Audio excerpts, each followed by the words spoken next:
chant nouveau. Ornons le sanctuaire de nos plus belles fleurs. Offrons à notre mère et nos chants et nos cœurs. C'est le mois de Marie, c'est le mois le plus beau. À la Vierge chérie, disons un chant nouveau. Mesdames, Messieurs, bonsoir et chers amis de la chaîne YouTube de l'archidiocèse de Parakou. Bonsoir et bienvenue dans cette nouvelle émission. Dans cette nouvelle émission, nous allons parler toujours de Marie. Nous allons parler de l'apparition de la Vierge Marie avec le frère Cyril. Frère Cyril, bonsoir. Bonsoir mon frère. Comment vous allez? Très bien. Avant d'entrer proprement dite dans cette émission, nous allons d'abord prier. Frère Cyril va nous conduire dans la prière. Au nom du Père et du Fils et du Saint-Esprit. Amen. Ô Marie conçue sans péché. Priez pour nous qui avons recours à vous. Notre-Dame du Rosaire. Priez pour nous. Au nom du Père et du Fils et du Saint-Esprit. Amen. Frère Cyril, vraiment merci beaucoup pour cette prière que vous venez de faire. Aujourd'hui, nous allons parler de l'apparition de la Vierge Marie. D'abord, c'est quoi l'apparition selon vous? Merci pour la question. Merci au Seigneur qui nous permet de nous revoir aujourd'hui pour continuer notre méditation sur la Vierge Marie, étant donné que ce mois lui est dédié au titre de mois du Rosaire. Et nous abordons, comme vous venez de le dire, la question des apparitions de la Vierge Marie. Comment comprendre cela dans l'Église catholique?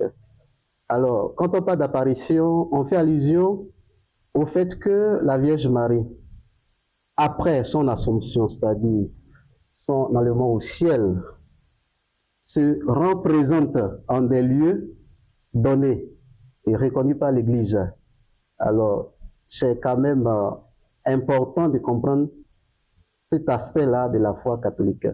Alors, quand on parle de l'apparition de Marie, cela va des apparitions de Jésus-Christ, parce que la fois passée, nous avons dit que la Vierge Marie partage la royauté du Christ. Et Jésus, après sa résurrection, est apparu plusieurs fois à ses apôtres avant son ascension. Donc Marie, étant donné qu'elle partage la royauté du Christ, partage également sa grâce d'apparition. Et lorsque nous parcourons la Sainte Bible, nous voyons que dans l'évangile selon saint Matthieu, Jésus était en train de prier sur le mont Tabor et en présence de 3 de ses disciples, Pierre, Jacques et Jean, il a eu ce que nous appelons la transfiguration. Jésus est devenu transfiguré avec une blancheur incomparable à une blancheur de ce monde. Et là, l'évangéliste prend le temps de nous notifier qu'en ce moment, il y avait autour de Jésus Moïse et Élie. Or, Moïse et Élie n'étaient pas des gens qui vivaient au temps de Jésus. C'est-à-dire, pendant que Jésus était sur terre pour son ministère de 3 années, ils étaient déjà morts, parce que c'est des prophètes de l'Ancien Testament. Oui. Mais en ce moment précis, au cœur de la prière de Jésus, les deux se sont fait présents. C'est-à-dire, ils ont eu une apparition. Donc là, nous parlons d'apparition de Moïse et Élie pendant la prière de Jésus-Christ. Et si le Seigneur a permis que Moïse et Élie, qui étaient des prophètes de l'Ancien Testament, apparaissent, nous croyons qu'il ne peut pas refuser cette grâce à sa mère, la Vierge Marie, puisque Marie est la mère du Christ. Nous l'avons dit, Marie est la mère de Dieu, étant donné que Jésus est non seulement homme, mais aussi Dieu. Voilà un peu comment comprendre les apparitions de la Vierge Marie.